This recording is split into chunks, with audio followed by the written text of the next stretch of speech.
तो हेलो बच्चों, कैसे हो सारे। स्वागत है आप लोगों का एजुकेशन पॉइंट ऑनलाइन के अंदर। तो इस लेक्चर से हम लोग अपनी थर्ड यूनिट के सेकंड पोर्शन को चालू करने वाले हैं, जो कि डील करता है पूरा का पूरा मेमोरी को मैनेजमेंट से। ठीक है भैया, मेमोरी मैनेजमेंट से पूरा पूरा डील होता है।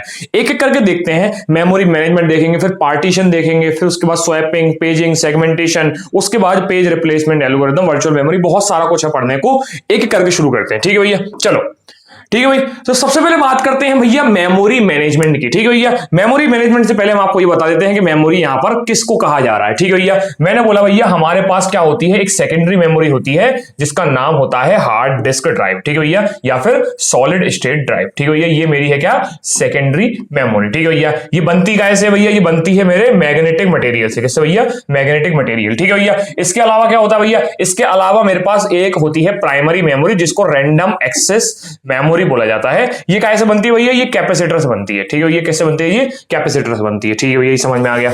मुझे कुछ भी अगर एग्जीक्यूट करवाना होता है सीपीयू से कुछ भी एग्जीक्यूट कराना होता है तो उसको मुझे यहां से यहां पर लेके आना पड़ता है। क्या इतनी बात समझ में आई? ठीक है भैया, तो ये चीज हमको समझ में आ गई। अब हमको एक्चुअली में मैनेज करना है इसको, तो मेनली तो इसको ही करना है, मतलब सीपीयू से एग्जीक्यूशन के लिए इसको मैनेज करना है। थोड़ा बहुत पोर्शन हम यहां का भी यूज करते हैं, जो कि मैं वर्चुअल मेमोरी जिसको बोलता हूं। थोड़ा मैं आगे जाके इस चीज को पढ़ाऊंगा कि कैसे हमारी सेकेंडरी मेमोरी को भी एक रैम की तरह यूज किया जाता है, वो मैं आपको आगे जाके बताऊंगा। तो कहने का मतलब ये है कि हमको इस समय ओवरऑल इसको मैनेज करना है, और इसके ऊपर ये सेकेंड पोर्शन आपके थर्ड यूनिट का पूरा डिपेंड करता है। ठीक है भैया, समझ में आया क्या? चलो भाई, ठीक है भाई। तो सबसे पहले बात करते हैं मेमोरी मैनेजमेंट एक्चुअली में होता क्या है। मैंने बताया ना मेमोरी क्या होती है, और मैनेज किसको करना है, हमको मैनेज करना है, हमको रैंडम एक्सेस मेमोरी को मैनेज करना है। क्यों? क्योंकि सीपीयू करता है इससे ही बात। ठीक है भैया, चलो भाई। तो मेमोरी मैनेजमेंट का सिंपल सा मतलब होता है कि हमारी जो प्रोसेस है उसको कंट्रोल कराना और कोऑर्डिनेशन करवाना भैया उस चीज का मेमोरी, कंप्यूटर की मेमोरी से। मतलब भैया देखो, हमारी प्रोसेस जो है, हमारी प्रोसेस जगह लेगी मेमोरी के अंदर। हमारी प्रोसेस जो है एग्जीक्यूट होने के लिए जगह लेगी मेमोरी के अंदर। ठीक है, तो जब वो जगह लेगी उसके बाद उसका कोऑर्डिनेशन कराना हमारी उस मेमोरी के साथ, ये हमारा मुद्दा रहने वाला है। ठीक है भैया, उसको पोर्शन असाइन करना कि मेमोरी के अंदर उसको जगह दें। ठीक है भैया, उसके बाद भैया हमारे डिफरेंट प्रोग्राम्स को रन कराना, और ये इंश्योर करना है कि एक दूसरे के साथ वो इंटरफेयर ना करे। कहने का मतलब ये है कहने का मतलब यह है कि अगर रैम के अंदर मेरा कोई प्रोसेस आ गया है, अगर मेरा रैम के अंदर कोई प्रोसेस आ गया है, तो भैया वो एक स्पेसिफिक जगह ले। पहली बात तो कोई पोर्शन ले मेमोरी के अंदर, तभी जाके उसको सीपीयू मिल सकता है। ठीक है, ये तभी जाके उसको सीपीयू मिल सकता है। उसके बाद भैया अगर और कोई प्रोसेस यहां पर आती है तो वो इसके अंदर और ये वाली इसके अंदर कोई भी इंटरफेयर ना करे। ठीक है भैया, हमारा अगर कोई नई प्रोसेस आएगी तो वो एक दूसरे के साथ ओवरलैप कतई ना करे, ये चीज हमको इंश्योर करनी पड़ेगी। ठीक है भैया, तो मेमोरी मैनेजमेंट के हमारे पास दो तीन गोल देखे कि हमको क्या करना है। सबसे पहले मेमोरी असाइन करवानी है, अलग अलग प्रोसेस को उसके अंदर रन करवाना है, और भैया ये चीज इंश्योर करनी है कि वो एक दूसरे के साथ इंटरफेयर ना करे। क्या इतनी बात समझ में आई? क्या इतनी बात आपको समझ में आई? ठीक है भैया, तो ये चीज हमको समझ में आ गई कि हम लोगों का मुद्दा क्या है मेमोरी मैनेजमेंट पढ़ने का। ठीक है भाई, चलो भाई।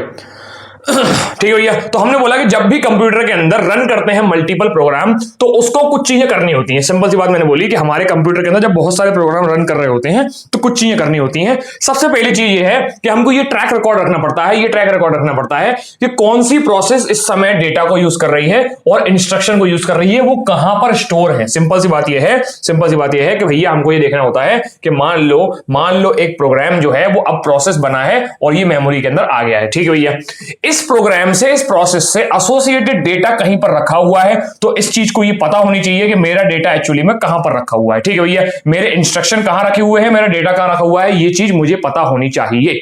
क्या इतनी बात समझ में? ठीक है भैया, ये क्या है भैया, ये मेरी प्रोसेस है। इस प्रोसेस के अंदर कुछ इंस्ट्रक्शन होंगे, कुछ डेटा होंगे, कुछ वेरिएबल होंगे, कुछ फंक्शंस होंगे। वो चीजें कहां कहां पर रखी हुई है ये चीज हमको पता होनी चाहिए। ठीक है भैया, एक बार दोबारा बोलता हूं, ये सेम बात को थोड़ा सा अलग अलग वे में समझाता हूं, दोबारा समझना मेरी बात को। मैंने क्या बोला कि ये मेरी हार्ड डिस्क, ये है मेरी हार्ड डिस्क। ठीक है भैया, यहां पर मेरा डेटा रखा होगा। ठीक है भैया, यहां पर मेरा प्रोग्राम रखा होगा, उस प्रोग्राम से रिलेटेड डेटा रखा होगा, उस प्रोग्राम से रिलेटेड इंस्ट्रक्शन और बहुत सारी चीजें यहां पर रखी होंगी। ठीक है भैया, ठीक है भैया, क्या इतनी बात समझ में आई? एक बार मैं देख लूं वीडियो बंद तो नहीं हो गई। ठीक है भाई, ठीक है भाई। मान लो ये मेरी रैंडम एक्सेस मेमोरी है, इस रैंडम एक्सेस मेमोरी में इस पर्टिकुलर प्रोग्राम को चलवाना है। ठीक है भैया, प्रोग्राम को चलवाते ही प्रोग्राम के ऊपर लॉन्ग टर्म शेड्यूलर क्या करेगा, सीपीयू यहां पर लेके आएगा इसको, कहां पर, रेडी क्यू के अंदर। रेडी क्यू से हम इसको सीपीयू दिलवा देंगे, सीपीयू इसको मिल गया। ठीक है भैया, जब इसको सीपीयू मिल जाएगा तो उसको पता चलेगा कुछ उसको डेटा की जरूरत है, उस डेटा को फिर यहां से बुलाया जाएगा। यहां पर कहां पर बुलाया जाएगा, उस डेटा को हमारे हार्ड डिस्क के अंदर रैम के अंदर बुलाया जाएगा। क्यों? क्योंकि भैया कुछ भी हो, किसी को भी अगर एक्सेस चाहिए होगा सीपीयू को, तो उसको रैम में आना पड़ेगा। ठीक है भैया, चाहे वो मेरी प्रोसेस हो, चाहे वो डेटा हो। ठीक है भैया, तो ये डेटा जो है वो यहां पर आ गया। तो एक्चुअली इस प्रोसेस को ये पता होना चाहिए कि रैम के अंदर ये डेटा आया कहां पर है, ये ट्रैक रिकॉर्ड रखना पड़ेगा। क्या नहीं समझ में? चलो भाई, तो मैं यही बताना चाहता था कि भैया जब वो चीज आएगी रैम के अंदर तो उसको ये पता होना चाहिए कि मेरा डेटा और इंस्ट्रक्शन कहां पर स्टोर्ड है। ठीक है भैया, क्या नहीं समझ में? ठीक है भैया, ठीक है भैया। और हम उन सब चीजों को कौन सी चीजों को भैया, डेटा और इंस्ट्रक्शन को, जब भी मेरा प्रोग्राम चालू होगा और मेमोरी आस्क करेगा तो उसको हम एलोकेट मेमोरी करवा देंगे। क्या नहीं समझ में आई? ठीक है भैया, और सब कुछ एग्जीक्यूशन कंप्लीशन के बाद जब भी मेरा प्रोग्राम कंप्लीट हो जाए, उस डेटा का काम कंप्लीट हो जाए, तो हमको सारी मेमोरी रिसोर्सेज को क्या करा देना है, फ्री करा देना है। ठीक है भैया, जब भी हम उस चीज को ज्यादा देर यूज नहीं कर रहे होंगे, नो लॉन्गर नीडेड। ठीक है भैया, क्या नहीं समझ में आई? ठीक है भैया, तो मेमोरी मैनेजमेंट का फंडा हमको समझ में आया कि हमको कुछ नहीं करना है, हमको अपनी प्रोसेस को मेमोरी दिलवा देनी है, उस प्रोसेस से एसोसिएट सारे डेटा को, कांस्टेंट को, फंक्शंस को, सबको मेमोरी दिलवा देनी है। जब भी उस चीज का कॉल किया जाएगा, जब भी उस पर्टिकुलर प्रोसेस को बुलाया जाएगा, उससे एसोसिएट डेटा, उससे एसोसिएट फंक्शन, उससे एसोसिएट वेरिएबल्स को जब भी बुलाया जाएगा, तब हम उसको मेमोरी के अंदर लेके आएंगे। और उस प्रोसेस को यह पता होगा कि वो चीज, data functions, variable, constants memory के अंदर कहां रखे हुए हैं, ये उसको पता होना चाहिए। ठीक है भैया, क्या नहीं समझ में आई? क्या नहीं समझ में आई? तो ये तो रही हमारी डेफिनेशन। क्या रही भैया? ये तो हमारी डेफिनेशन। ठीक है भैया, आगे बढ़े क्या? धीरे धीरे इसकी नीड्स की और इसके गोल्स की बात करते हैं। सबसे पहले बात करते हैं कि अगर हम मेमोरी मैनेजमेंट कर रहे हैं तो उस मेमोरी मैनेजमेंट के गोल क्या क्या होंगे। देखो ये हमने बोला कि जब प्रोसेस आएगी, उस प्रोसेस को अच्छे से पोर्शन दिलवाना, पोर्शन के बाद उस जगह पे उसको रन करवाने के बाद सारी चीजों को, ऐसा ना हो वो एक दूसरे से इंटरफेयर करें, और फिर जब सारा काम हो जाए तो उससे एसोसिएट जितनी भी चीजें आई थी उन सबको फ्री करवा देना। ये हमारा काम होता है। और इसके पीछे जो गोल है वो ये होते हैं कि भैया हम लिमिटेड रैम को, कम से कम रैम को ज्यादा से ज्यादा एफिशिएंट तरीके से यूज करें। ठीक है भैया, हमने बोला कि हमारी रैम मान लो 4 GB की है, हमारे पास रैम 4 GB की है, पर हमारे पास प्रोसेस तो बहुत सारी होती है। सिंपल सी बात ये है ना, मान के चलो हमारे पास रैम 4 GB की और हार्ड डिस्क ड्राइव जो मेरी है या फिर सॉलिड स्टेट ड्राइव जो है वो 512 की है। ठीक है भैया, किसकी है भैया? 512। तो सोच के चलो, मान लो एक साथ, ये बार बार हिल जा रहा है कैमरा। ठीक है भैया, ठीक है, मान लो एक साथ 500 डेटा जो है वो आने की रिक्वेस्ट करता है रैम के अंदर। तो मुझे कुछ इस तरीके से करना है कि मेरे 4 GB के रैम इतने डेटा को अच्छे से मैनेज कर पाए। ठीक है भैया, मतलब जो शुरुआत में प्रोसेस आई उनको जगह मिल गई, जैसे उनका काम खत्म हो गया तो उनको रैम से हटा दिया, फिर नई प्रोसेस आई, तो ये सारा काम जो है वो काफी इफिशिएंट होना चाहिए इस लिमिटेड मेमोरी को यूज करते हुए। ठीक है भैया, हमारे पास मेमोरी लिमिटेड है पर रिसोर्सेस को यूज करना है एफिशिएंटली। क्या नहीं समझ में आई? ठीक है भैया, हम चाहते हैं कि मैक्सिमम मल्टीटास्किंग हो। ठीक है भैया, मतलब ज्यादा से ज्यादा प्रोग्राम को हम एक साथ चलवा पाए, इसी को मल्टीटास्किंग बोला जाता है। ठीक है भैया, ठीक है भैया, हमने बोला भैया एरर को अवॉइड करना है, ऐसे एरर जो कि हमारी गलत मेमोरी को एक्सेस कर रहे होते हैं। मतलब भैया मैंने बोला प्रोसेस नंबर 1 चाहती है एक पर्टिकुलर डेटा को एक्सेस करना। ठीक है भैया, अगर मुझसे कोई मिस्टेक से ये पर्टिकुलर डेटा जो है उसकी जगह पे कोई एक और डेटा अगर हमारी इस मेमोरी को मिल जाता है, मतलब इस प्रोसेस को मिल जाता है, तो सिंपल सी बात समझना, मैंने क्या बोला, मैंने ये जो बोल रहा हूं इसका मतलब क्या है। मैंने बोला कि मान लो एक प्रोसेस जो है वो यहां पर आई। ठीक है भैया, प्रोसेस थोड़ी ढंग से बनाओ। एक प्रोसेस जो है मान लो यहां पर आई। ठीक है भैया, उस प्रोसेस को एक डेटा की जरूरत थी जिस डेटा को उसने हार्ड डिस्क के अंदर बुला लिया। ठीक है भैया, हार्ड डिस्क से यहां पर बुला लिया। ठीक है भैया, वो डेटा यहां पर आ चुका है। ठीक है भैया, तो इस प्रोसेस को ये पता होना चाहिए कि ये डेटा एक्चुअली में कहां पर रखा हुआ है। ठीक है भैया, मान लो ये जो लोकेशन है मैं कहीं पर गलत कर देता हूं और ऐसा कुछ हो जाता है। ठीक है भैया, तो इस एरर से मुझे बचाना है, मुझे इस एरर से उसको बचाना है। ठीक है भैया, मुझे रॉन्ग सेगमेंटेशन फॉल्ट से इस चीज को बचाना है। सेगमेंटेशन फॉल्ट क्या होता है, सेगमेंटेशन क्या होता है, हम थोड़ा सा आगे आपको बताएंगे, पर कहने का मतलब यह है कि इस प्रोसेस को जब भी एक डेटा की जरूरत होगी तो मुझे उस डेटा की मैपिंग एकदम सही करनी है। ठीक है भैया, गलत जगह पे मुझे पॉइंटिंग नहीं करनी है। ठीक है भैया, चलो भाई ये चीज समझ में आ गई। ठीक है भैया, आप किसकी बात करो, सेगमेंटेशन बाद में पढ़ाएंगे, बिल्कुल पढ़ाएंगे, कोई दिक्कत नहीं है। ठीक है भैया, चलो भाई, और हम अल्टीमेटली ये चाहते हैं कि हमारी प्रोसेस जो है वो फास्ट हो, चाहे वो डेटा एक्सेस करने की हो, चाहे प्रोग्राम को एग्जीक्यूट करवाने की हो, सारी चीजें मेरी काफी फास्ट होनी चाहिए। नोट किया गया? नोट किया, स्क्रीनशॉट लिया, एक ही बात है, कहानी समझ लो, वो मुद्दा है अपना। ठीक है भैया, चलो भाई, ये चीज भी कंप्लीट हो गई है, शाबाश, बहुत बढ़िया।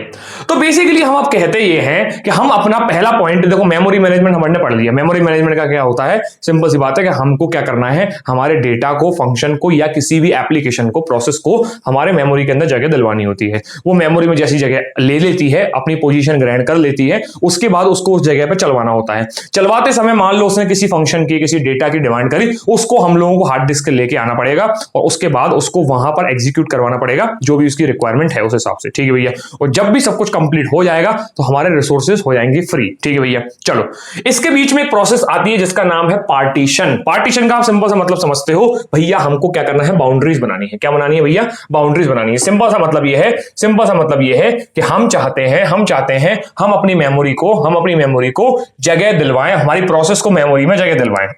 ठीक है भैया, तो मान लो कि कोई प्रोसेस आई, उसने मेमोरी में इतनी जगह ले ली। ठीक है भैया, कोई एक और प्रोसेस आई जिसने मेमोरी में इतनी जगह ले ली।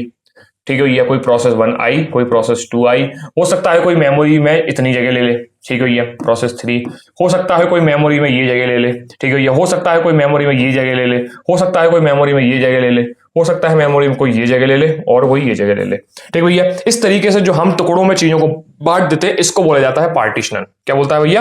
पार्टीशन, इसको बोला जाता है। ठीक है भैया, चलो एक काम करते हैं, इसको और थोड़ा डिटेल में समझते हैं। मैंने बोला भैया, पार्टीशन का सिंपल सा मतलब होता है, पार्टीशन एक टेक्निक है मेमोरी को मैनेज करने की, जिसके अंदर हम मेन मेमोरी को डिवाइड कर देते हैं सेक्शन के ऊपर। ठीक है भैया, किसके ऊपर? सेक्शंस में मेन मेमोरी को डिवाइड कर देते हैं। ठीक है भैया, हर एक सेक्शन क्या करता है, हर एक सेक्शन जो है एक प्रोसेस को होल्ड करता है एक समय में। ठीक है भैया, इसका मतलब यह है कि अगर मैं बोलता हूं कि ये मेरा कोई सेक्शन है, ये मेरा कोई सेक्शन है, तो इस समय इस सेक्शन में एक बार में एक ही प्रोसेस हो सकती है।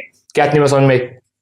ठीक है भैया, तो ये चीज हमको क्या प्रेफर करती है? ये चीज हमको हेल्प करती है ऑपरेटिंग सिस्टम को चीजें ऑर्गेनाइज करने में।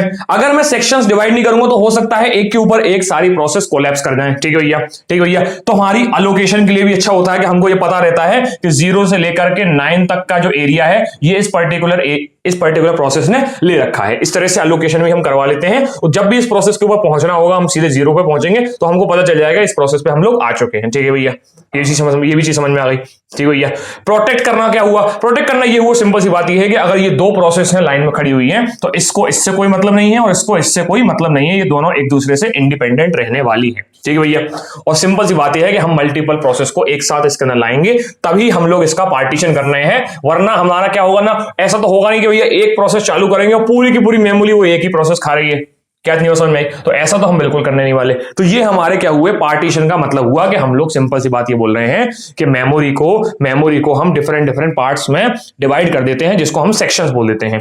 उस सेक्शन के अंदर क्या करते हैं हम लोग, डिफरेंट क्या करते हैं, पार्टीशन बना लेते हैं। पार्टीशन मतलब हमने क्या बनाया, एक मेमोरी के पार्टीशन करें। ठीक है भैया, उसको क्यों बनाया? ताकि एक जगह में एक बार में उस सेक्शन में एक ही प्रोसेस आ पाए। ठीक है भैया, क्या नहीं समझ में? उससे क्या फायदा होता है हमने ये भी देख लिया।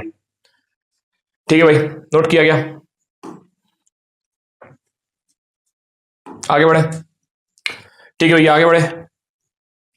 चलो भाई, तो भैया हमको समझ में आया कि एक्चुअली पार्टीशन होता क्या है। ठीक है भैया, अब बात करते हैं पार्टीशन की जरूरत क्यों पड़ती है, पार्टीशन हम क्यों करते हैं। पहली बात तो सबसे वाली बात जो है, प्रोसेस आइसोलेट हो, एक दूसरे से प्रोसेस गलती से एक्सीडेंटली ओवरराइट या फिर इंटरफेयर ना कर दे। पहला तो मुद्दा ये हुआ कि हम लोग चाहते हैं कि चीजें आइसोलेट रहें, एक दूसरे से दूर रहें। ठीक है भैया, दूर से दूर रहेंगे तो ठीक है, पास आएंगे तो लड़ाई होगी। ठीक है भैया, बात करते हैं चीजें एफिशिएंट मैनेज कैसे होती हैं। ठीक है भैया, तो मेमोरी जो है वो बहुत सारी प्रोसेस को जो है एक साथ रन करवा लेती है। क्यों? क्योंकि हम लोगों ने सेक्शंस बना दी हैं, पार्टीशंस बना दिए हैं। फिर जो पार्टीशन होगा उस हिसाब से उस जगह पे प्रोसेस आ जाएगी, अपना रन होके और चली जाएगी। ठीक है भैया, ना किसी को किसी से मतलब, ना किसी से कोई गिला शिकवा। ठीक है भैया, इसी कारण से ये चीज प्रोटेक्शन में भी आ जाती हैं। ठीक है भैया, क्यों? क्योंकि मेमोरी बाउंड्रीज हैं, मेमोरी बाउंड्रीज के कारण एक प्रोसेस जो है वो एक दूसरे से प्रिवेंट रहती है, करप्ट होने का कोई चांस नहीं बनता। क्या इतनी समझ में? और सिंपल सी बात है कि अगर तुम सेक्शंस क्रिएट कर दोगे तो सबको फेयरली चांस मिलेगा मेमोरी शेयर करने का। ये भी बात सही है, अगर तुम चीजों को बिल्कुल ऐसे सेक्शंस में डिवाइड कर दोगे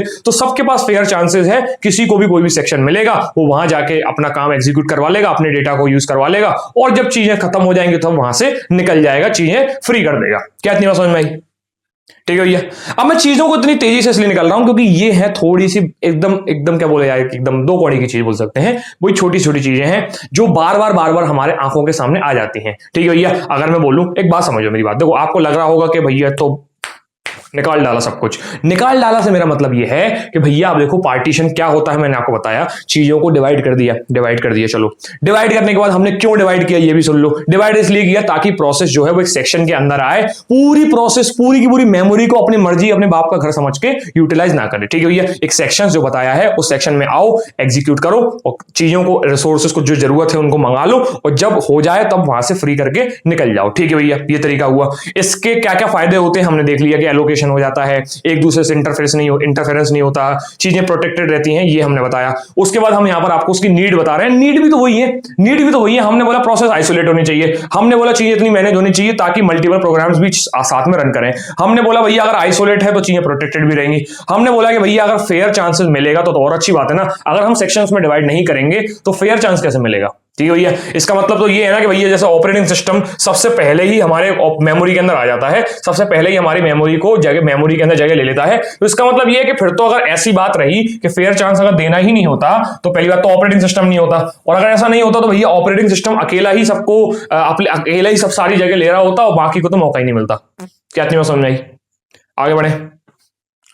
ठीक है भैया, अब बात करते हैं टाइप्स ऑफ पार्टीशन की। टाइप्स ऑफ पार्टीशन का मतलब यह है, टाइप्स ऑफ पार्टीशन का मतलब यह है कि भैया कितनी तरीके से हम अपनी मेमोरी को सेक्शंस में डिवाइड कर लेते हैं, ये एक बार और बता दो तो क्या होगा भैया। एग्जाम में लिखने को क्या होगा, हम लोगों ने पहले क्या होता है पार्टीशन ये लिख लिया, उसके बाद भैया पार्टीशन के क्या क्या फायदे होते हैं ये लिख लिया। अब एक बात बता दो पार्टीशन के क्या क्या टाइप्स होते हैं। ठीक है भैया, सबसे पहले बात करते हैं पार्टीशन जिसका नाम है फिक्स पार्टीशन, जिसको स्टैटिक पार्टीशन बोला जाता है, और दूसरा है भैया डायनेमिक पार्टीशन। इसको क्या हो, इसमें क्या होता है हम लोग देखते हैं। सबसे पहले इसको लिखो ताकि आप इसको एग्जाम में एक फ्लो चार्ट की तरह ऐसे बना के आ जाओ। ठीक है भैया, कि पार्टीशन में फिक्स और डायनेमिक, स्टैटिक और डायनेमिक। ठीक है भैया, नोट करना है, आगे बढ़े। ठीक है भैया, सबसे पहले बात करते हैं फिक्स पार्टीशन की। फिक्स पार्टीशन का सिंपल सा मतलब ये होता है कि हम अपनी मेमोरी को बिल्कुल जैसे ही ऑपरेटिंग सिस्टम आएगा, ऑपरेटिंग सिस्टम आते ही पूरी मेमोरी को एक फिक्स साइज के सेक्शंस के अंदर डिवाइड कर देगा। वो ये नहीं देखेगा कि किस तरह की प्रोसेस आ रही है, वो ये नहीं देखेगा कि भैया प्रोसेस का टाइप क्या है, वो क्या करवाने वाली है, कितनी जगह लेने वाली है, उसको उससे कोई मतलब नहीं है। ऑपरेटिंग सिस्टम जैसे ही मेमोरी में लोड होगा, बची हुई मेमोरी को वो एक फिक्स साइज के अंदर उस सेक्शंस के अंदर डिवाइड कर देगा। ठीक है भैया, अब वो फिक्स साइज कितना भी हो सकता है, डिपेंड करता है कि आपने किस तरह से एलोकेट करवा रखा है। मैंने क्या बोला कि हमारा जो रैम है, पहले यहां पर ऑपरेटिंग सिस्टम आया, इस ऑपरेटिंग सिस्टम ने जगह ले ली। ठीक है भैया, ऑपरेटिंग सिस्टम आने के बाद इस जगह बची हुई मेमोरी को हम लोगों ने एक फिक्स साइज के अंदर डिवाइड कर दिया। हमको नहीं मालूम किस तरह की प्रोसेस आने वाली है, हमको ये बिल्कुल नहीं मालूम कि क्या होने वाला है इस पर्टिकुलर मेमोरी के अंदर, हम लोगों ने तो बस इस तरीके से फिक्स डिवाइड कर दिया, बिल्कुल फिक्स है भैया। अगर मैं बोलूंगा कि ये भैया 0 से लेके 2, तो भैया 2 से लेके 4, 4 से लेके 6, 6 से लेके 8, 8 से लेके 10। ठीक है भैया, तो यहां 2 के गैप पे रखा हुआ है, तो ये ऐसे ही मान के चलो 2 के गैप पे सब कुछ रखा होगा। कहते हैं समझ में? ठीक है भैया, यहां के 10 के बाद में 12 बोल दूंगा, कहते हैं समझ में? 10 के बाद 12 बोल दूंगा, 12 के बाद 14, 2 की टेबल यहां मस्त चल रही है। ठीक है भैया, इसको बोलते हैं फिक्स साइज में डिवाइड करना। कहते हैं समझ में? इसको बोलते हैं फिक्स साइज में डिवाइड करना। ठीक है भैया, तो ये सिंपल सी बात है कि मेमोरी को डिवाइड करने का मतलब ये है कि यहां पर हम मेमोरी को फिक्स पार्टीशन के अंदर डिवाइड कर देते हैं स्टार्टअप के समय, बिल्कुल शुरुआत के समय। ठीक है भैया, चलो ठीक है भैया, इस पार्टीशन को हम कभी भी चेंज नहीं कर सकते हैं। जब भी हम लोग इसको एक बार क्रिएट कर लेते हैं तो हम इसको फिर चेंज नहीं कर सकते। ठीक है भैया, ऐसा ऑपरेटिंग सिस्टम जो आते ही पूरी मेमोरी को पार्टीशन में डिवाइड कर देता है और फिर वो पार्टीशन उस पर्टिकुलर प्रोसेस के लिए फिक्स रहने वाला है, आगे चेंज नहीं होने वाला। ऐसे पार्टीशन को मैं क्या बोल देता हूं, फिक्स पार्टीशन। क्या तुम्हें समझ में आई? ठीक है भैया, कैसे काम करता है एक बार एक एग्जांपल से बोला। मैंने बोला कि मान लो आपके पास 16 जीबी की रैम है, मान लो आपके पास 16 जीबी की रैम है, तो उस 16 जीबी की रैम को 4 जीबी की रैम के 4 पार्टीशन में हम लोगों ने डिवाइड कर लिया। मैंने क्या बोला, हमारे पास मान लो 16 जीबी की रैम है, इस 16 जीबी की रैम को हमने 4 जीबी के 4 पार्टीशन में डिवाइड कर दिया। क्या इतनी बात समझ में आई? ठीक है भैया, और डिटेल में जा सकते हो, जैसे मैंने अभी पिछले वाले एग्जाम में 2 जीबी के एग्जाम 2 जीबी की चीजों में डिवाइड कर दिया उसको, आप इस तरीके से भी कर सकते हो। ठीक है भैया, ठीक है भैया, अब देखो भाई ये तो हमारी चॉइस है ना, हमारा ऑपरेटिंग सिस्टम, हमारी चॉइस, हम कितना भी डिवाइड करें। ठीक है भैया, ठीक है भैया। मैंने बोला कि भैया हर एक पार्टीशन एक बार में एक ही प्रोसेस को होल्ड करा सकता है, ये भी मैंने आपको थोड़ी देर पहले भी बताया, हर एक पार्टीशन एक बार में एक ही प्रोसेस को होल्ड करा सकता है। ठीक है भैया। No matter the process of size, process का साइज से हमको कोई मतलब नहीं है, हम लोगों ने बोला 4 GB। ठीक है भैया। जैसे फॉर एग्जांपल मैंने बोला 4 GB का मेरा डिवीजन है। ठीक है भैया। अब भले ही प्रोसेस मेरी यहां पर 1 KB ले रही है, भले ही मेरी प्रोसेस यहां पर 1 KB ले रही है, मेरे को कोई मतलब नहीं है। अब ये पूरी की पूरी जो पार्टीशन है वो सिर्फ इस प्रोसेस के लिए है, जब तक इस प्रोसेस का यहां पर काम चल रहा है वो यहां पर रहने वाला है। फिर से मैंने यहां पर माइक कैमरा हिला दिया, क्योंकि तार वाले माइक में यही दिक्कत होती है। कोई दिक्कत तो नहीं हुई? नहीं हुई। ठीक है भैया। क्या बात समझ में आई? मैंने बोला कि अगर भले ही इसका साइज 1 KB है, तब भी ये 4 GB के हिस्से को अकेला ही यूज कर रहा होता है। ठीक है भैया। अब यहां से क्या इश्यू आएगा बिल्कुल समझ पा रहे हो अगर आपने इससे पहले वाली वीडियोस ढंग से देखी हुई हैं तो। ठीक है भैया। एडवांटेज का सिंपल से बहुत बोलता है, बहुत सिंपल टू इंप्लीमेंट है, 4 हिस्से किए और प्रोसेस को उसके अंदर डाल दिए, एक बार में एक ही प्रोसेस एक सेक्शन से बात करेगी। ठीक है भैया। क्या इतनी समझ में आई? इसका एक और एग्जांपल है कि भैया इजी टू मैनेज है, बिकॉज ऑपरेटिंग सिस्टम को पहले से ही मालूम होता है कि कितना साइज एलोकेट करवाना है। ठीक है भैया। ऐसा नहीं होता कि जब ऑपरेटिंग सिस्टम चालू होगा तब वो आके ये डिसाइड करेगा कि कितना साइज देना है, तब वो आगे डिसाइड नहीं करेगा, ये उसको पहले से पता है कि उसको आते ही कितने साइज में चीजों को डिवाइड करना है। ठीक है भैया। क्या इतनी समझ में आई? डिसएडवांटेज सिंपल सा ये है कि भैया इंटरनल फ्रेगमेंटेशन हो जाएगा, इस चीज को आप शायद पहले ही समझ गए होंगे। इंटरनल फ्रेगमेंटेशन का मतलब ये होता है कि अगर मान लो ये 4 GB का सेक्शन है और 4 GB के सेक्शन में 1 KB की अगर एक कोई प्रोसेस पड़ी हुई है तो बचा हुआ पोर्शन वेस्ट हो रहा है। भैया बचा हुआ पोर्शन क्या हो रहा है? वेस्ट हो रहा है। अब ना उसके अंदर कोई और दूसरी प्रोसेस आ सकती है, क्योंकि मैंने बोला कि एक सेक्शन के अंदर एक बार में एक ही प्रोसेस रहेगी। ठीक है भैया। इसको बोला जाता है इंटरनल फ्रेगमेंटेशन। ठीक है भैया। एक ऐसा एरर जो कि आता है हमारी मेमोरी के वेस्ट होने की वजह से। ठीक है भैया। कैसे वेस्ट हो रहा है? क्योंकि भैया उसके अंदर हम दूसरी प्रोसेस को नहीं डाल सकते, उसके अंदर रूल यही बोलता है कि अब आपको एक बार में एक ही प्रोसेस को डालना है। ठीक है भैया। अब उसका साइज चाहे कुछ भी हो। ठीक है भैया। ठीक है भाई। ठीक है भाई। और दूसरा डिसएडवांटेज ये है कि भैया फिक्स लिमिट है, हम इसकी लिमिट को भी एक्सटेंड नहीं कर सकते। मतलब 4 सेक्शन में अगर डिवाइड किया है तो अब वो हमेशा ऑपरेटिंग सिस्टम आते ही उसको 4 में ही डिवाइड करेगा। ठीक है भैया। अगर आपने ऑपरेटिंग सिस्टम से ये बोला कि भैया अब लिमिट एक काम कर दो, 2 की कर दो, तो जब भी वो आएगा उसको 2 में डिवाइड कर देगा। क्या इतनी समझ में? मेन मेमोरी को 2 में डिवाइड कर देगा। नोट किया गया? ठीक है भाई। चलो भाई ये भी समझ में आ गया। अब बात करते हैं भैया, ये देखो एक तरीका हुआ, ये हुई मान लो मेरी रैम। इस रैम ने क्या किया, एक मेमोरी को 16 MB के अंदर डिवाइड कर दिया। ठीक है भैया। एक पोर्शन है, इसने 16 MB के अंदर चीजों को डिवाइड कर दिया। ठीक है भैया। अब मान लो कोई प्रोसेस आती है जो मेरा 1 MB ले लेती है, तो उसने 1 MB की स्पेस यहां पर ले ली और यहां पर अपना काम करना शुरू कर दिया। ठीक है भैया। अब बचा हुआ पोर्शन में मैं कुछ भी नहीं ला सकता, क्यों? क्योंकि ये स्टैटिक और मेरा फिक्स्ड पार्टीशन। ठीक है भैया। अब यहां पर 1 MB की प्रोसेस रन होती रहेगी और बाकी का 15 MB क्या होगा? वेस्ट होगा। ठीक है भैया। जैसे ही मेरी 1 MB की प्रोसेस कंप्लीट हो जाएगी ये मेमोरी को फ्री कर देगी। ठीक है भैया। तो जब तक वो रन हो रही है तब तक तो मैं कुछ नहीं करता। हो सकता है फिर बाद में जो है यहां पर एक 16 MB की प्रोसेस आ जाए, भले ही बाद में आ जाए, ठीक है, जो कि इसको पूरी तरीके से यूटिलाइज कर ले, वो बात की बात है। लेकिन जब भी आएगी अगर वो कम की हुई तो बचा हुआ पोर्शन वेस्ट होने वाला है, उसको मैं नहीं बचा सकता बस। ठीक है भैया। बचे हुए पोर्शन को वेस्ट होने से मैं नहीं बचा सकता, भले ही मुझे एक ऐसी प्रोसेस जानबूझ के लानी पड़े जो कि 16 MB ही ले। ठीक है भैया। वो अलग चीज है, लेकिन अगर छोटी आ जाती है तो मैं उसका कुछ नहीं कर सकता इस पर्टिकुलर प्रोसेस के अंदर। नोट किया गया? ठीक है भाई। अब बात करते हैं डायनेमिक पार्टीशन की। डायनेमिक पार्टीशन क्या होता है भैया कि रन टाइम पर ये डिसाइड होता है कि एग्जैक्ट साइज प्रोसेस का क्या होने वाला है। ठीक है भैया। तो भैया पार्टीशन क्रिएट होगा डायनेमिकली। कहां पर होगा भैया? रन टाइम पे होगा। रन टाइम मतलब यह है कि जब ऑपरेटिंग सिस्टम अंदर आ गया है, वो चीजों को समझ चुका है कि मेमोरी कैसे दिखने वाली है। अब एक बात बताओ, जब तुम प्रोसेस को लेके आओगे, एक प्रोग्राम को प्रोसेस बनाओगे, तब ये डिसाइड किया जाएगा कि इस प्रोसेस को साइज कितना देना है। ठीक है भैया। फॉर एग्जाम्पल मैंने बोला कि मान लो अभी आपको एक गेम खेलना है जिसका नाम है GTA 5। ठीक है भैया। मान लो GTA 5 का गेम जो है वो 4 GB की स्पेस लेने वाला है अपने कंप्यूटर के अंदर। ठीक है भैया। तो हमारे ऑपरेटिंग सिस्टम को पहले से इसको 4 GB की स्पेस के अंदर डिवाइड करने की कोई जरूरत नहीं है। वो सिंपल से काम करेगा 4 GB का एक हिस्सा जो है वो हमारे इस पर्टिकुलर गेम के लिए दे देगा। ठीक है भैया। ठीक है भैया। क्या इतनी समझ में आई? ठीक है भैया। 4 GB का एक हिस्सा एक जगह पर दे देगा। ठीक है भैया। ये चीज कब डिसाइड हुई? ये चीज रन टाइम पे डिसाइड हुई। मान लो थोड़ी देर बाद कोई और एक गाना सुनने का आपका इच्छा हुई जिसके अंदर 400 MB होने वाली थी। ठीक है भैया। तो ये 400 MB यहां पर ढूंढ के वो 400 MB जो है उस पर्टिकुलर गाने को असाइन कर देगा। क्या इतनी समझ में आई? ठीक है भैया। ये चीज डायनेमिकली डिसाइड हुई, ना तो हमने पहले से कुछ पार्टीशन बनाया कि पहले ही फिक्स कर दिया कि इतना ही होने वाला है। ठीक है भैया। क्या इतनी बात समझ में? ऐसा नहीं किया हम लोगों ने, रन टाइम पे ये चीज डिसाइड की कि हमको प्रोसेस को कितना जगह देने वाली है। ठीक है भैया, नोट किया गया? ठीक है भाई, तो हमको समझ में आया कि भैया ये चीज काम कैसे करी, एक चीज काम कैसे करी कि हम न्यू प्रोसेस के आने के बाद ऑपरेटिंग सिस्टम वहां पर खाली जगह ढूंढ के जितना जगह उस प्रोसेस को चाहिए उतनी जगह हम लोग क्या कराते हैं, असाइन करवा देते हैं उस पर्टिकुलर प्रोसेस को। क्या इतनी समझ में आई? ठीक है भैया, ठीक है, ये तो सिंपल सी बात है कि memory give the space exactly as big as it needed. ठीक है भैया, जितनी उस प्रोसेस को जगह चाहिए होती है उतनी जगह हम उस प्रोसेस को असाइन करवा देते हैं। कहां पर भैया? मेमोरी स्पेस के अंदर। ठीक है भैया, ठीक है भाई, और जैसे ही वो पर्टिकुलर प्रोसेस अपना काम कंप्लीट कर लेती है, फिनिश कर लेती है, तब भैया हम उसके सारे रिसोर्सेस को फ्री करवा देते हैं दोबारा से।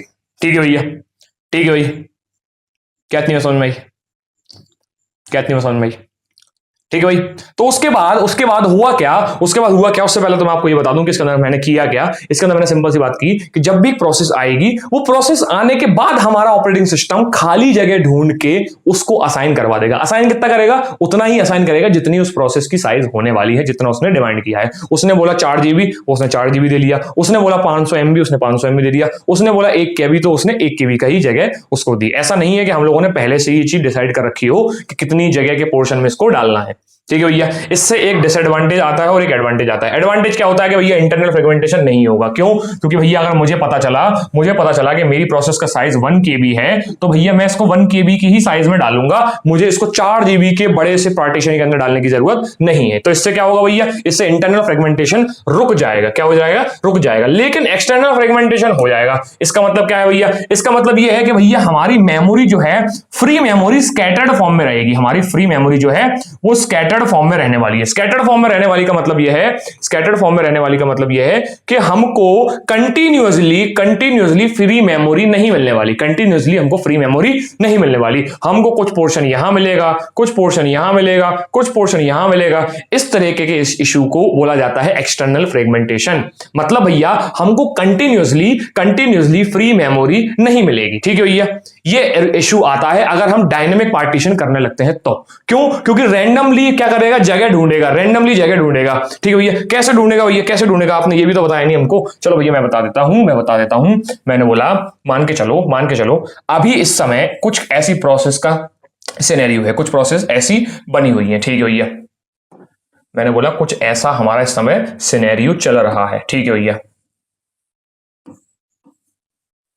समझ रहे मेरी बात? कुछ इस तरह से प्रोसेस का सिनेरियो चल रहा है। ठीक है भैया, मैंने मान लिया। ठीक है भाई, मान के चलो इस प्रोसेस का काम खत्म हो जाता है और ये यहां से विदा ले लेती है। ये जो प्रोसेस है, इस प्रोसेस का काम खत्म हुआ और ये इसने यहां से विदा ले ली। ठीक है भैया, कैसी कौन सी प्रोसेस? इस वाली प्रोसेस है, यहां से विदा ले ली। ठीक है भैया, इस प्रोसेस का काम कंप्लीट हो गया। चलो मैंने मान लिया।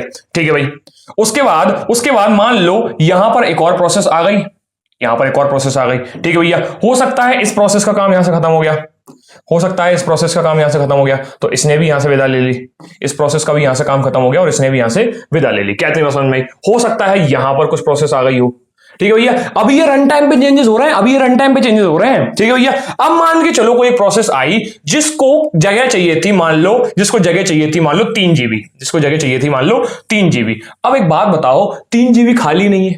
अब आप बोलोगे 3 GB खाली नहीं है, हो सकता है यहां पर 2 GB खाली हो और यहां पर 1 GB खाली हो, और हमको चाहिए थी लगातार 3 GB। अब 3 GB लगातार तो खाली है नहीं ना, हमारे पास 3 GB है, हमारी मेमोरी मना नहीं करेगी कि हमारे पास 3 GB नहीं है, बिल्कुल मना नहीं करेगी। हमारी मेमोरी बोलेगी आपको 3 GB चाहिए, हमारे पास 3 GB है। उसने बोला 2 इधर है, 1 उधर है। लेकिन एक बात बताओ ना, हम पूरे के पूरे प्रोग्राम को आधा इधर और आधा इधर कैसे डालेंगे? क्या इतनी बात समझ में आई? आधा इधर और आधा उधर कैसे डालेंगे? ठीक है भैया, तो ये एक इशू है जो कि क्रिएट हो जाता है। इसको बोला जाता है एक्सटर्नल फ्रेगमेंटेशन, कि हमारे पास कंटिन्यूअस फ्री मेमोरी नहीं अवेलेबल होती। ठीक है भैया, इसको बोला जाता है क्या? External fragmentation. क्या इतनी बात समझ में आई? क्या इतनी बात आपको समझ में आई? नोट किया जाए इसको। एक काम करते हैं, इसको पहले मिटा देते हैं तब नोट किया जाए। ठीक है भाई, नोट किया? ठीक है भाई, तो हमको समझ में आया कि भैया एक्सटर्नल फ्रेगमेंटेशन क्या हुआ, और उसके पहले हमको समझ में आया डायनेमिक मेमोरी क्या होती है, डायनेमिक पार्टीशन क्या होता है। ठीक है भैया, ठीक है भाई, ठीक है भाई। तो इस लेक्चर में हम लोगों ने क्या पढ़ा, इस लेक्चर में हमने पढ़ा कि पहली बात तो ये बताओ कि पार्टीशन क्या होता है और हमारी मेमोरी मैनेजमेंट टेक्निक क्या होती है। मेमोरी मैनेजमेंट टेक्निक में बताया कि हम लोगों को क्या करना है, स्पेस एलोकेशन करवाना है मेमोरी के अंदर। ठीक है भैया, जब भी कोई प्रोसेस आएगी उस प्रोसेस को हमको जगह दिलवानी है। ठीक है भैया, जगह दिलवाने के लिए हमने क्या क्या किया, जगह दिलवाने के लिए हमने दो तरीके से अपनाए। हमने बोला एक फिक्स पार्टीशन, एक बोला डायनेमिक पार्टीशन, स्टैटिक पार्टीशन और डायनेमिक पार्टीशन। फिक्स पार्टीशन में ऑपरेटिंग सिस्टम जब भी आता है तो उसको ये पहले से पता होता है कि पूरी मेमोरी को मुझे कितने पार्ट्स में डिवाइड करना है। ठीक है भैया, और फिर हर एक पार्ट एक प्रोसेस को होल्ड करता है एक बार में। ठीक है भैया, उस प्रोसेस का साइज कितना भी हो, उस प्रोसेस का साइज चाहे कितना भी हो, उसको एक बार में एक ही जगह मिलती है और फिर वो पूरा का पूरा पोर्शन उसका हो जाता है। अगर वो 1 GB का है तब भी कोई दिक्कत नहीं है, 1 KB का है तब भी कोई दिक्कत नहीं है। फिर बचा हुआ पोर्शन उस पर्टिकुलर हिस्से का, उस पर्टिकुलर पार्टीशन का खाली रहता है। इससे क्या एक इशू आता है जिसका नाम है इंटरनल फ्रेगमेंटेशन। ठीक है भैया, ये रही बात स्टैटिक की। अब बात आती है डायनेमिक की। डायनेमिक में सिंपल सी बात होती है, ऑपरेटिंग सिस्टम ये आ जाता है, ऑपरेटिंग सिस्टम सब एनालाइज कर लेता है। अब जब भी एक नई प्रोसेस आती है ऑपरेटिंग सिस्टम उसको मेमोरी में जगह दे देता है। कितनी जगह देता है, जितनी उसने रिक्वायर की थी, जितनी उसको जरूरत थी उतनी जगह दे देता है। ठीक है भैया, उतनी जगह उसने दे दी, मान के चलो उसने उतनी जगह दे दी। उसके बाद क्या हुआ भैया, उसके बाद हमारा इंटरनल फ्रेगमेंटेशन क्या है, रिजॉल्व हो गया। ठीक है भैया, क्यों, क्योंकि जितनी जगह हमारी प्रोसेस ने मांगी उतनी जगह उसको मिल गई। लेकिन एक्सटर्नल फ्रेगमेंटेशन आ गया, क्यों आ गया, क्योंकि हमारे पास कई बार एक ऐसा इशू आएगा जिसमें हमको कंटिन्यूअसली उतनी मेमोरी मिलेगी ही नहीं जितनी हमारी प्रोसेस को चाहिए। अगर मेरे प्रोसेस को 3 GB मेमोरी स्पेस चाहिए, 3 GB भले ही मेरे पास है लेकिन वो 3 GB कंटिन्यूअसली नहीं है। ठीक है भैया, तो उस केस में क्या करते हैं, कैसे हम अलग अलग जगह पर चीजों को रखते हैं, वो भी चीज हम पढ़ेंगे। पर यहां पर देखो कि अभी एक इशू है हमारे पास डायनेमिक मेमोरी के अंदर, डायनेमिक पार्टीशन के अंदर, जिसके अंदर हम लोगों के पास कंटिन्यूअस मेमोरी नहीं होती। ठीक है भैया, जिसको बोला जाता है क्या, एक्सटर्नल फ्रेगमेंटेशन। ठीक है भैया, मिलते हैं नेक्स्ट लेक्चर के अंदर जहां पर हम इसी पार्ट्स को समझेंगे कि इंटरनल और एक्सटर्नल फ्रेगमेंटेशन क्या होता है। तब तक के लिए सीताराम।